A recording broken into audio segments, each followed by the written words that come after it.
आज बनाएंगे गेहूं के आटे का यूज करके एक स्पेशल स्नैक्स, जिसको आप बिस्किट भी कह सकते हैं, मिठाई भी कह सकते हैं, जो मन है वो नाम दे दीजिए। लेकिन ये खाने में बहुत टेस्टी लगता है। आप चाय के साथ लीजिए, आप चटनी के साथ भी खा सकते हैं, तो किसी भी तरह से आप खा सकते हैं। खाने में बहुत टेस्टी लगता है।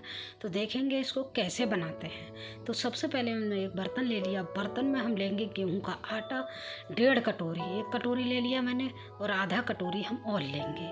देख पा रहे होंगे आप, 1.5 कटोरी हमारा ये आटा हो गया। अब हम एक कांच की कटोरी से 1 कटोरी लेंगे मैदा, और 1 कटोरी लेंगे हम सूजी, और हम लेंगे आधी कटोरी तिल। तिल आप चाहें तो डालें, ना चाहें तो ना डालें, लेकिन टेस्ट बहुत अच्छा आता है। और 1 कटोरी हमने ग्रेट कर लिया था, थोड़ा बारीक किया, थोड़ा मोटा नारियल, तो इसको ग्रेट करके हमने डाल लिया 1 कटोरी। और हम डाल देते हैं स्वाद के अनुसार नमक। नमक का डालते टाइम ध्यान रखेंगे, मठरी में थोड़ा कम नमक पड़ता है, ज़्यादा नमक ना डालें तो नहीं तो तेज़ हो जाएगा। तो और अब डाल देते हैं ये अजवाइन। अजवाइन को हम हाथ से मतलब मसल के डालेंगे, क्रश करके डालेंगे हाथ से। अब इन सारी चीज़ों को कर लेते हैं मिक्स करते हुए अब डालेंगे हम इसमें मोहन के लिए ऑयल। मैं रिफाइंड में बना रही हूँ, आप चाहे देसी घी में अगर आपके पास है तो देसी घी में बना लीजिए। मैं डाल रही हूँ 1 कटोरी ही मैंने मोवन लिया है। आप देख पा रहेंगे रेशो, मैदा लिया, आटा लिया, उसी हिसाब से मैंने मोवन लिया है। तो 1 कटोरी मोवन लिया है, ऑयल लिया है, ये बहुत काफ़ी है हमारा, इससे ज़्यादा नहीं डालना। देखिए इस तरह से हमारा आटा दिखेगा कि मुट्ठी बंधने लगेगी, तो बस बिल्कुल परफेक्ट हमारी बिस्किट बन के तैयार होंगी, परफेक्ट स्नैक बन के तैयार होगा। अब थोड़ा थोड़ा हम पानी डाल लेते हैं इसमें। पानी डालते हुए इसको एक आटे की तरह हम डो लगा के तैयार कर लेते हैं। बहुत ज़्यादा टाइट नहीं करना है, बहुत ज़्यादा सॉफ्ट भी नहीं करना है, मीडियम हम एक डो बना के तैयार करेंगे। तो देखिए मैंने थोड़ा थोड़ा पानी डाल के इसको हम रगड़ते हुए एक डो बनकर तैयार कर लेते हैं इसको। तो देखिए बिल्कुल सॉफ्ट भी नहीं है, टाइट भी नहीं है, इस तरह से रखना है। बस इसको आटा गूंदने में मतलब एक इसी तरह रेशो में रखेंगे ना, तो एकदम बिल्कुल सॉफ्ट, करारे और बिल्कुल क्रप्सी बनकर तैयार होंगे ये बिस्किट हमारे। और खाने में तो बहुत बेहद अच्छे लगते हैं। नारियल का भी टेस्ट आता है हल्का हल्का, और जो हमने तिल डाला है, तिल का भी टेस्ट बहुत अच्छा लगता है। तो देखिए आपका आटा मेरा बन के तैयार हो गया है, आप देख पा रहे होंगे। इसी तरह से आटे को हमें बना के तैयार करना है, मतलब गूंथ के हमें तैयार करना है। आटा गूंथने के बाद हम इसको छोड़ेंगे लगभग 15-20 मिनट के लिए, रेस्ट के लिए।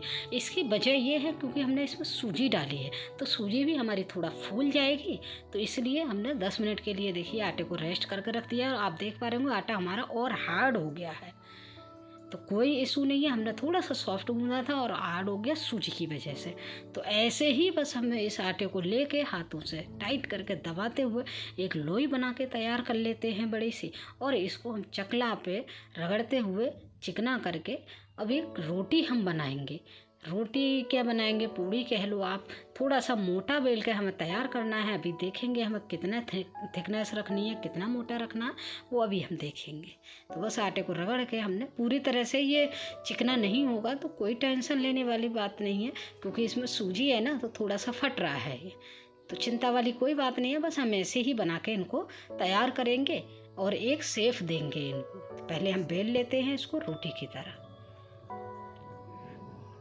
आराम से बिल के तैयार हो जाता है। कोई ज़्यादा हार्ड नहीं है, नॉर्मल कोई भी इसको बना सकता है। और महीनों स्टोर करके रखिए इसको, ये ख़राब भी नहीं होता है। आराम से चाय बनाइए और खाइए इसको, तो बहुत अच्छा लगता है। तो देखिए रोटी को मैंने इस तरह से बेल के तैयार कर लिया है। अब हम एक देंगे शेप। मैंने गोल शेप दी है, आप कोई भी शेप दे सकते हैं। देखिए इतना मोटा रखना है,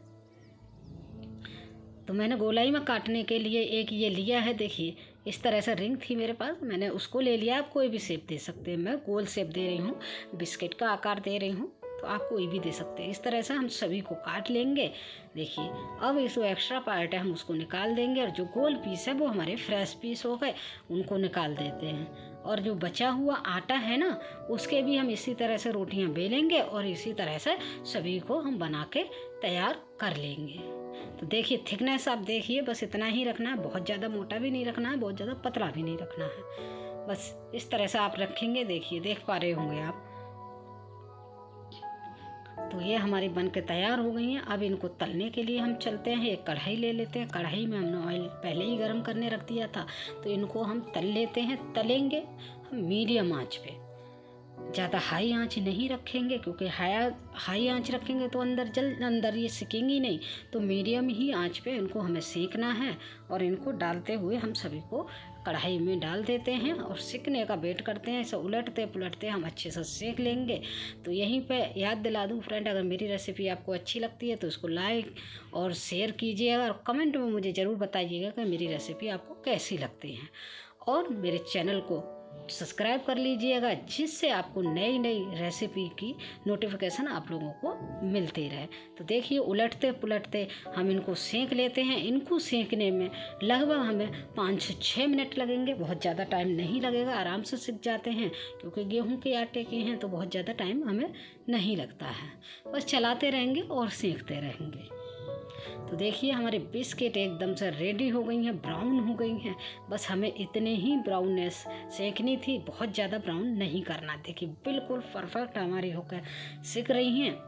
तो बस अब इनको हम कढ़ाई में थोड़ी देर छोड़ने के बाद अभी हम इनको निकाल लेंगे। एक बार और चलाएंगे और निकाल लेते हैं। तो देखिए परफेक्ट हमारी बस ऐसे ही हमें सेकनी थी। अब इनको हम निकाल लेते हैं बर्तन में। खाने में तो फ्रेंड बहुत टेस्टी लगती हैं।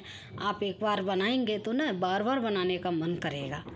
और बनाना भी आसान है, आप देख पा रहे हो, कोई झंझट नहीं, ये एकदम बन के तैयार हो जाती हैं। तो बस अब इनको हम निकाल लेते हैं एक बर्तन में और बस इनको एंजॉय करते हैं। तो बस क्या करना है, हमें बस चाय बनाना है और उसके साथ खाना है। तो देखिए खाने के लिए एकदम ये मेरी बिस्किट, नमकीन या आप मठरी कह सकते हैं, बिल्कुल रेडी हो गई है। सारी मठरियों को हमने निकाल लिया है। तो आप फ्रेंड इसको चाय के साथ या किसी अदर के साथ जैसे भी आपको खाना है, इनको एंजॉय कीजिए। खाने में बहुत अच्छी लगती है, बहुत अच्छा टेस्ट आता है। और फ्रेंड कमेंट में मुझे ज़रूर बताइएगा कैसी लगी। तो मिलते हैं फिर से अगली वीडियो में। Thank you.